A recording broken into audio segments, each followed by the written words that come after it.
How many permanent jobs are you talking about to be eliminated? Well, I can tell you, I'll be able to tell you that in 4 or 5 days if this keeps going on. If this keeps going on, it'll be substantial, and a lot of those jobs will never come back. But you're going to have a lot closer to a balanced budget, actually. Is it the White House's position that furloughed workers should be paid for their back pay? I would say it depends on who we're talking about. I can tell you this, the Democrats have put a lot of people in great risk and jeopardy, but it really depends on who you're talking about. But for the most part, we're going to take care of our people. There are some people that really don't deserve to be taken care of, and we'll take care of them in a different way. Why do you say some federal workers should not get their back pay? Why do you say some? Well, you're going to have to figure that out, okay? Ask the Democrats. It's almost like a kamikaze attack by them. You want to know the truth? This is like a kamikaze attack. They almost, you know, they have nothing to lose. The law says that when the government is reopened, that workers will receive their back pay. So are you going to define the law there, or what do you? I follow the law, and what the law says is correct, and I follow the law. Have you identified programs to eliminate under this shutdown? Oh, sure.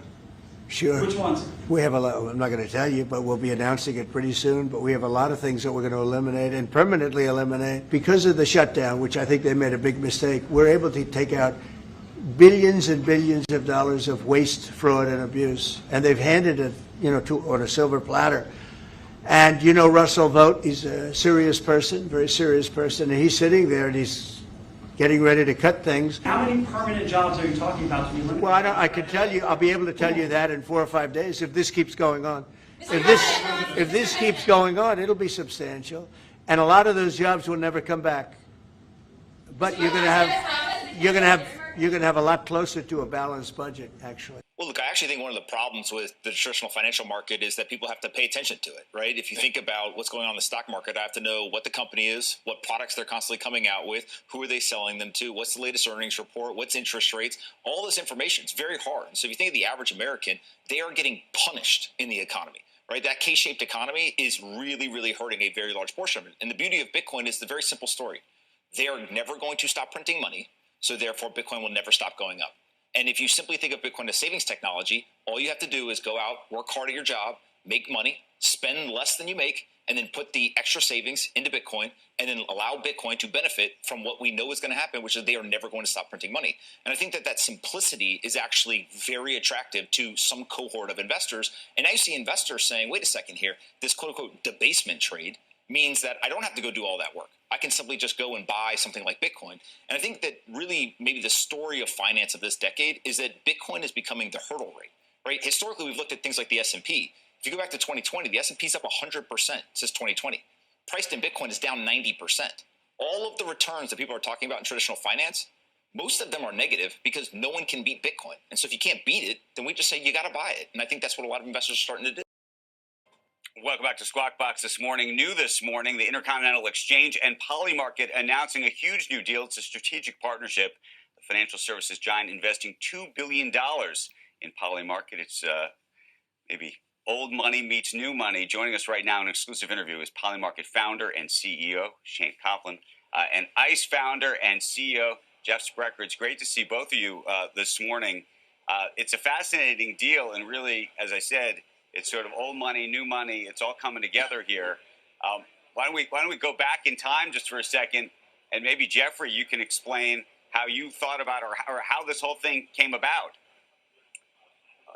That's an interesting topic.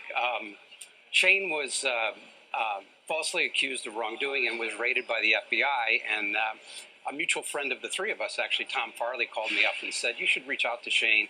He's a great guy. He's building something revolutionary, and I think he could use your help, because a few years earlier, I was falsely accused of something and was raided by the FBI. And I thought about it, and I said, you know, I don't really know this guy. I don't really want to get involved. But that weighed on me. And ultimately, when Shane was exonerated, I picked up the phone and said, I have something in common with you, and I'd love to sit down and talk about whether or not we could compare notes. And much as your introduction said, I mean, just look at us, right? I'm old and bald. He's young and mop-headed. I have a closet full of ties. I don't think he owns a tie. You know, the company that we're sitting in was started in 1792. He's got the hottest financial services company in 2025.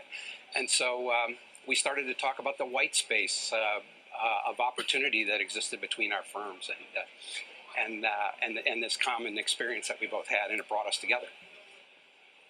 Shane, were you looking for a partnership? And also, how do you think about, I mean, you're the young hot kid on the street right now. How do you feel about partnering with the old guy? Look, I'm just humbled to be here. It's when Jeff and I started talking about collaborations, despite maybe being from different eras, there was just a lot of cohesion. We were on the same page about all different types of things that we could build. I think what's exciting here is a lot of older juggernaut companies, they make announcements about different types of things they're going to do with cutting edge technology. But with what we're doing, there's going to be real bite. We're going to be able to actually build and ship some great stuff. Jeff, ICE is the largest exchange company. They have so many assets in traditional finance, so much infrastructure. And I can't believe I'm being called. And his willingness to go and say, hey, let's go and leverage this infrastructure to go and innovate and disrupt the existing legacy systems and go and try and figure out the new brave new world. You just can't pass that up. You've got one life. The idea that we can have like you say, the old money and the new money, or sort of like the largest existing player with like the new kid on the block, it's just a match made in heaven, and we're so excited. Talk about Qualcomm, because they just announced it's acquiring Arduino, I should say, for an undisclosed sum, which should close in the coming weeks, I'm told. But this deal is more than about hardware. It's about positioning for what the industry is calling the next frontier, physical AI, which means robots operating in the real world. It combines automation, edge computing, and AI into systems that can work in factories, hospitals, warehouses, and stores. For Arduino's development, though, these are boards that are ubiquitous in the robotics lab and hardware startups. So not necessarily these giant robots, but they're really the standard tool for prototyping. I encourage people to just check out YouTube, tons of videos with people tinkering around. You have Arduino that has roughly 33 million developers that have mostly been shut out of Qualcomm's chips because Qualcomm typically sells in huge volumes to major manufacturers. This acquisition could flip that model completely. Qualcomm is essentially taking a page directly from NVIDIA's playbook. NVIDIA sells developer kits for its robot chips starting around $250 or $249 available at retailers. NVIDIA CEO Jensen Huang has said robotics is the company's biggest opportunity after AI. Intel is also in the game too. The company spun out its RealSense robotics business in July with $50 million in funding to chase the same market. The goal, though, is to hook developers on your chips during the prototyping phase. When those experiments turn into actual products, which many hope, you become the obvious supplier. Welcome to the Crypto Teacher. Don't forget to like and subscribe to the channel. And I come back with that video just to make you think. And make sure you're joining the Patrons. If you're not a part of the Patrons, make sure you're hitting the Cash App. Also, go like and follow the TikTok. More videos to come. And we have Trump on layoffs. And the jobs are not coming back. Guys, you heard that. The jobs are not coming back because we know AI and blockchain can do majority of these jobs. And the key statement he stated, but we'll be a whole lot closer to balancing this budget. While this government is closed, they're knocking like 20 birds down with one stone. And remember, the Crypto Teacher told you, don't forget the government shutdown is all about putting this government on blockchain. And remember, the Crypto Teacher told you. And we have Anthony Popoliano says the Fed is not going to stop printing money. And we know that is definitely not true. And he knows that too. The fact is, when it comes to the fourth industrial revolution, we're getting off of this fractional reserve lending. Everything is going to be real time on blockchain, and they no longer have to worry about printing money. They can push a button now and mint whatever is needed. AI will allow them to mint the exact amount they need. And remember, the Crypto Teacher told you, they're going to take all this debt and turn it into equity. and then turn around and hand out free money. And remember, the crypto teacher told you. And they have to stop printing anyway, because no one, and I mean absolutely no one, wants this long-term paper, and that's the reason why gold is going through the roof. Now we have Shane from Parley Market looking like the bank man, and of course they always build a storyline around the characters. But Parley Market is nothing but a casino. We know the house always wins. And in the fourth industrial revolution, 60% of the economy is going to be around gaming, betting, because they know the people are going to be sitting at home getting free money. And remember, the crypto teacher told you. And we have Qualcomm buying Arduino and getting ready for the robots, algorithms, and drones. And guys, we see all these corporations, all of them coming together to move us into this digital economy. Absolutely no competition. And we also have Box AI partnering with OpenAI for these AI agents. And guys, remember, these AI agents are working in the background. They're not called agents for no reason. And remember, these AI agents are going to be controlling your digital twin in the future. And remember, the crypto teacher told you. And we have Trump with a 25% tariff on these trucks starting November 1st. And all that's going to do is interrupt the supply chain and then, of course, causing more inflation. Remember, it's a plan. It moves in phases. And we have countries and central banks moving to alternative safe havens. And of course, two of those are gold and silver. They know the dollar collapse is coming. That's why you get yourselves prepared right now and you don't wait for the last minute. You're talking about people with millions and billions of dollars that are getting themselves prepared. You definitely need to get yourself prepared. Now, we don't have data due to the government close. And what's going to happen, guys? That's right. It's going on blockchain. It's going to be delivered to you by AI. And remember, the crypto teacher told you. And then we have the Fed coming in with the numbers. Yes, inflation just keeps moving up. A lot of that right now is corporate greed, but these tariffs are going to cause more inflation. And Jerome Powell had already told us this. He stated we're not getting down to that 2% until 2028. And we know by that time the fourth industrial revolution will be here. And the labor market, of course, just keeps getting worse. And if you're a part of the Patreons, we know these layoffs keep coming and these businesses keep closing. And we know this is a plan and moves in phases. And remember, the crypto teacher told you, because he knows when it comes to the NWO, it's all planned out. You have a wonderful day. Some of the most important enterprise data that enterprises entrust with us within our platform. So this could be financial documents, contracts, marketing assets, research data, and the power of AI is that you can begin to interact with that data in a completely different way and at a completely different scale. So ask any question of all of your data, be able to use agents to automate workflows with that content, pull out the critical information, be able to produce new content. So we're all in on AI. And we were super excited yesterday to partner with OpenAI on their new agent builder platform to let customers take the full power of the documents and content inbox and be able to build agents around that content within the OpenAI ecosystem. So we're very excited about that partnership. We're seeing a lot of great momentum with OpenAI right now, as well as the rest of our ecosystem partners.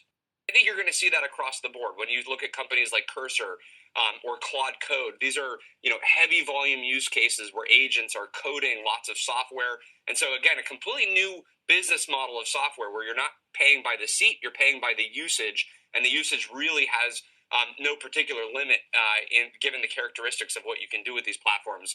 Yesterday, OpenAI announced a number of new capabilities to let you either build agents or deploy applications within the ChatGPT ecosystem, really acting as a new distribution channel for agentic software.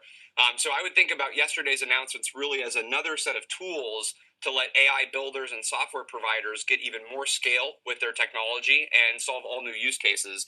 And generally, if you're providing value for your customers, there's multiple ways to monetize. So I think that yesterday was just another great example of the new kinds of platform capabilities that are emerging in this space. Meanwhile, President Trump announcing tariffs for truck imports. In a post on Truth Social, Trump said starting November 1st, all medium and heavy-duty trucks coming into the U.S. are going to be hit with a 25% tariff. The White House is using a national security rationale for those levies. President Trump said last month they would protect manufacturers from unfair competition. U.S. Chamber of Commerce has urged Commerce Department not to implement new tariffs. It says the top 5 importers to the U.S., including Mexico, Canada, and Japan, are all partners and not threats to national part. I mean, the overall weakening dollar, the seeking out of alternative forms of safe havens. You know, we're talking about fixed income. Typically, you think about treasuries in the front end of the curve. There's a lot of uncertainty around the back end of the curve because of fiscal policy, because of the debt and the deficits. And so this kind of seeking out alternative forms of stores of value, gold's been a huge beneficiary of that. And the bigger factor as well here, kind of sneakily, is inflation hasn't really come down, while the expectations and the reality of Fed rate cuts have come down. What does that mean? It means your real interest rates have come down. And that typically is a big support for gold prices when the alternative real income out of fixed income is going down. So that's another thing we're seeing behind gold. What's the sort of data that you're using, that investors should be using to gauge how they should invest in fixed income? Yeah, it's a great question, and invest in fixed income as well as ascertain, the outlook for the macro environment. And with the shutdown, we've all had to move towards alternative data. I highlight in our section of this piece just the success we've had in using alternative labor market data, and that's been a big focus because of the payroll revisions and obviously now the shutdown. And technology change has increased our ability to ascertain the labor markets. You've got more job posting data. You've got more wage data. We highlight that the wage data has been really effective. And right now, what it's kind of telling you is it's validating that slowdown that we've seen that's kind of put in to the market pricing the expectations that the Fed's going to continue to ease here. Let's begin with some breaking news out of the New York Fed. For that, we'll turn to Steve Leisman. Morning, Steve. Morning, Carl. New York Fed inflation expectations in their consumer expectations survey. The expectations are rising. Unemployment concerns are increasing. Here's the expectations for inflation 1 year out, up 0.2% to 3.4%. That's the highest since April 2025, around the time of the reciprocal tariffs. The 3-year unchanged at 3%. That is the 5th straight month right at that 3% level. The 5-year also at 3%. That's up 0.1%, the highest since May 2024. Inflation expectations increased for food, gas, medical care, and rent. Expectations for growth in food prices was the highest since March of 2023. On to the labor market. Earnings growth down 0.1%, or the expectations for earning growth to 2.4%. That's the 3rd straight decline, and the lowest since May of 2021. Expectations for higher unemployment up 2 percentage points to 41.1%. 3rd increase in a row, highest since April 2025. Job loss, though, that expectation for job loss increased 0.4% to 14.9. 4th increase in a row, highest since April 2025. One positive thing, expectations for finding a job did go up by 2.5 points, but it's really a rebound from a series low. It remains near the pandemic low of that concern about finding a job if you lose one. Spending growth expectations declined 0.3% to 4.7%. And we just are getting some headlines here where Stephen Myron, the new Fed governor, talking about the idea the neutral rate is higher. He sees supply side policies from the Trump administration weighing down or reducing the idea of saying the Fed is really further from neutral because of the lower neutral rates. Going to a different economy. And we're going to be learning more about that as we go. But clearly, we're learning that things can be done from remote locations. We're learning that technology can replace people even more than we thought. We're not going back to the same economy. We're recovering, but to a different economy, and it'll be one that is more leveraged to technology. And I worry that that is going to make it even more difficult than it was for many workers. In Silicon Valley, and my friends who work in technology know that what we did to the manufacturing workers, we are now going to do to the retail workers, the call center workers, the fast food workers, the truck drivers, and then even bookkeepers, accountants, insurance, agents, lawyers, and on through the economy. So what happened to the manufacturing workers is a very clear sign. And so we'll import Chinese-based CBDC technology. So it's going to be CBDC in a box provided to you by the People's Bank of China.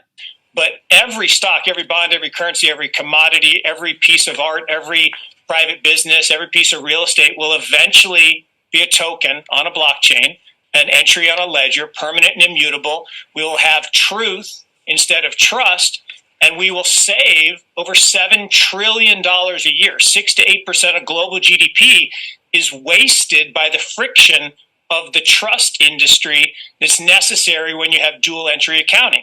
With triple entry accounting, which is what a blockchain is, we get rid of all of that friction. It's a beautiful future. Like what you see in China and their social credit scoring systems, right? If we get identity wrong, it could be a tool to enslave humanity. And if we get it right, it could be a tool to liberate humanity. And as an American, I'm obviously rooting for the one that's on the side of freedom. Bitcoin is an international asset. And also, I do believe the role of crypto is it's digitizing gold. I actually believe this technology is going to be very important. Look at it. We have been part of a huge revolution in investing through ETFs. We believe that ETFs will be changing the whole way we invest. Many people still use it as a means, people are investing it for indexing. No, the majority of people who are putting money in in ETFs are active investors that are buying exposure. The entire bond market is being transformed as we talk right now. I believe the next generation for markets, the next generation for securities will be tokenization of securities. And if we could have that distributed ledger that we know every beneficial owner, every beneficial seller, we all have our code of who's buying.